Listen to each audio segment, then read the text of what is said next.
My name is Jennifer Chen, and for 4 years I kept a secret that would have changed everything about how my husband's family treated me. To them, I was the pretty wife with no business sense, who married into their successful family. What they never knew was that I had been systematically acquiring control of the very company they were so proud of, and that I understood their business better than any of them ever would. I met Michael Sterling when we were both 30. He worked as operations manager at Sterling Manufacturing, his family's industrial equipment company. Founded by his grandfather 60 years ago, the company generated around $20 million annually. Michael's family was incredibly proud of their legacy. When we got married, I was working as a financial analyst at a private equity firm. I had an MBA from Wharton and 10 years of experience in corporate acquisitions. But Michael's family never asked about my background. They assumed I had some basic office job. Michael's father, Robert Sterling, ran the company with an iron fist. His 2 other sons worked there too, James as CFO and David as sales director. Family dinners always turned into business discussions where I was systematically excluded. "Jennifer, why don't you help clear the dishes while we discuss company matters?" Robert would say. "This is boring stuff anyway." James was worse. Every family gathering included comments about how I wouldn't understand financial statements or business strategy. "Stick to what you know," he'd say with a condescending smile. What none of them knew was that I had been watching Sterling Manufacturing very carefully for 4 years. And what I saw was a disaster waiting to happen. The company was poorly managed. Robert made emotional decisions instead of strategic ones. James had implemented an accounting system that masked serious cash flow problems. David was losing major clients through aggressive sales tactics. The company looked successful on paper, but the foundation was crumbling. So I did what I do best. I started buying. Sterling Manufacturing was privately held, but not all shares were owned by the Sterling family. The grandfather had given shares to key employees over the years as retirement benefits. When those employees retired, their shares went on the market. I bought them. Quietly. Through a holding company under my maiden name. Over 4 years I acquired shares from 12 different former employees. Small purchases that nobody noticed. Each transaction was legal, documented, and completely invisible to the Sterling family. I bought shares at 12% above market value. I bought shares from widows who inherited them. I bought shares from retired managers who needed cash. I bought systematically and patiently. By the time of the family meeting, I owned 51% of Sterling Manufacturing. Controlling interest. And nobody knew. The explosion came at the quarterly family business meeting. Robert had called an emergency session because the company was facing its worst crisis in 20 years. A major client had left, taking 30% of their revenue. The company needed a $2 million cash injection to survive the next 6 months. Robert wanted to take out a massive loan. James wanted to sell assets.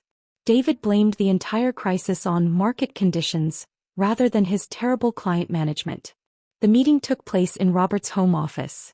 All 3 brothers, their wives, and Michael's mother Catherine were present. I was there because Michael insisted, though everyone clearly thought I didn't belong. "Before we begin," Robert said, looking directly at me, "Jennifer, this is going to be a very technical business discussion. You're welcome to stay, but you might be more comfortable waiting in the living room." I smiled politely. "I'll stay, thank you." James rolled his eyes. Catherine whispered something to David's wife and they both giggled. Robert laid out the crisis. "We need $2 million immediately. I propose taking a loan against our factory property." James added, "We could also sell our warehouse in Ohio. That would give us the cash we need." They went back and forth for 30 minutes, each proposing increasingly desperate solutions. Michael sat silently, looking miserable. He knew I had business knowledge but had never stood up to his family about including me. Finally, James turned to me with that condescending smile I knew so well. "Jennifer, you've been awfully quiet. Don't you have any thoughts?" "Oh wait, you probably don't understand what we're discussing." David laughed. "Come on, James, don't be mean. I'm sure Jennifer knows something about—" "What do you do again, Jennifer?" "Receptionist work." The room erupted in laughter. Even Catherine joined in. "Actually," James continued, enjoying himself, "I have a serious question. Why is she even here? She doesn't understand business. This is a family company matter." Everyone laughed again. Michael looked down at the table, his face red with shame. He didn't defend me. I had been sitting quietly with my leather portfolio on my lap. Now I opened it slowly and pulled out a manila folder containing about 50 pages of documents. "You're right, James," I said calmly. "This is a family company matter. That's exactly why I'm here." I placed the first page on the conference table and slid it toward Robert. He picked it up, adjusted his reading glasses and began to read. His face went from confused to pale to shocked in about 10 seconds. His coffee cup slipped from his other hand and shattered on the floor, brown liquid spreading across the carpet. What is this?" he whispered. "Those are share certificates," I said simply. "Legally notarized documents showing my ownership of Sterling Manufacturing shares." James grabbed the paper from his father. His hands started shaking as he read. "This says you own shares from Harold Peterson and Martha Williams. And there are 12 names here. 13 actually," I corrected. "The last purchase was finalized 3 days ago." I pulled out more documents from my folder and laid them on the table, one by one. "I've been acquiring shares in Sterling Manufacturing for 4 years. Every purchase was legal at fair market value, fully documented. I now own 51% of this company." The room went absolutely silent. You could hear the clock ticking on the wall. David found his voice first. "That's impossible. Those shares weren't for sale."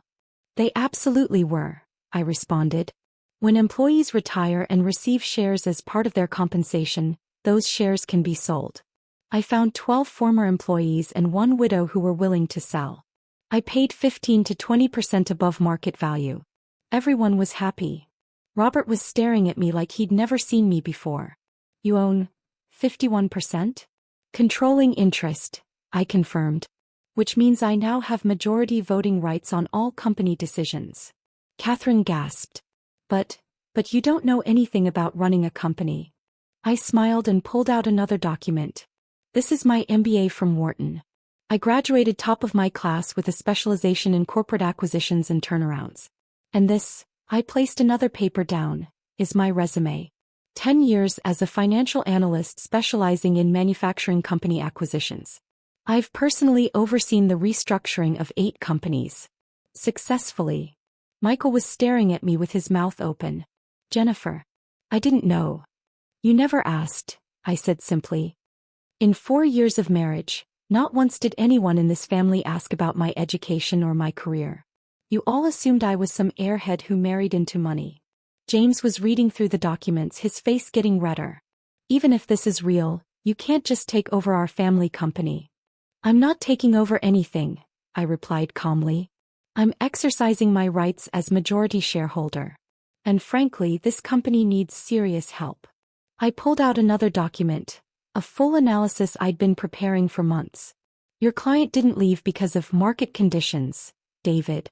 They left because you tried to raise prices 30% with no added value. I have the emails." David went pale. "James, your accounting practices are borderline fraudulent.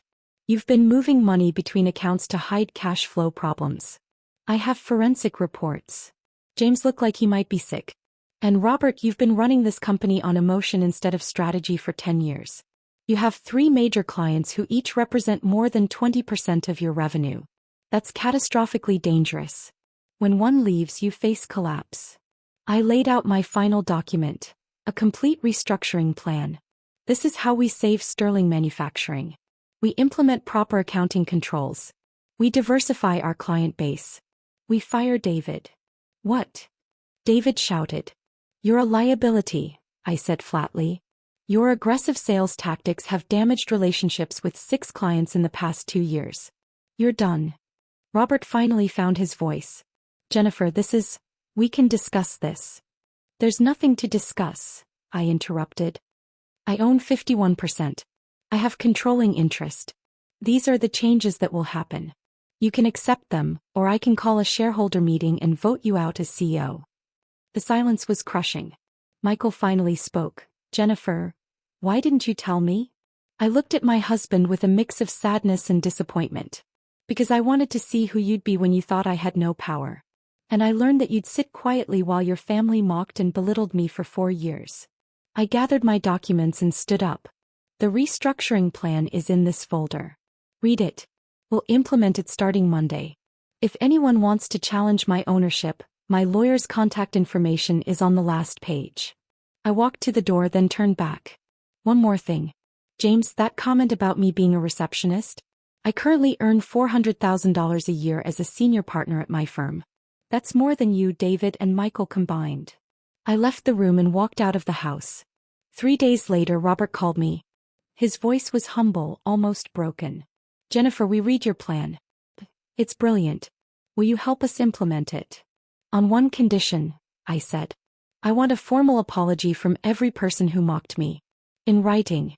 And I want David fired by Friday. Done, he said immediately. I restructured Sterling Manufacturing over the next 18 months. We diversified clients, fixed accounting practices, and hired a professional sales team. The company went from near bankruptcy to record profits. David was fired. He started his own business and failed within 6 months. James was demoted to senior accountant under supervision. He learned humility the hard way. Michael and I went to marriage counseling. He had to confront the fact that he'd let his family treat me terribly for years. Took time, but he learned to stand up for me. Robert became one of my biggest advocates. I was a fool, he told me a year later. We all were. Today, 5 years later, Sterling Manufacturing generates $40 million annually, double what it was before. I'm officially CEO. Michael works as my operations director. James handles basic accounting under strict supervision. And every family dinner, when they start discussing business, nobody suggests I leave the room. Because they learn that underestimating someone based on assumptions is the fastest way to lose everything. And that the quiet person in the room might be the smartest one there.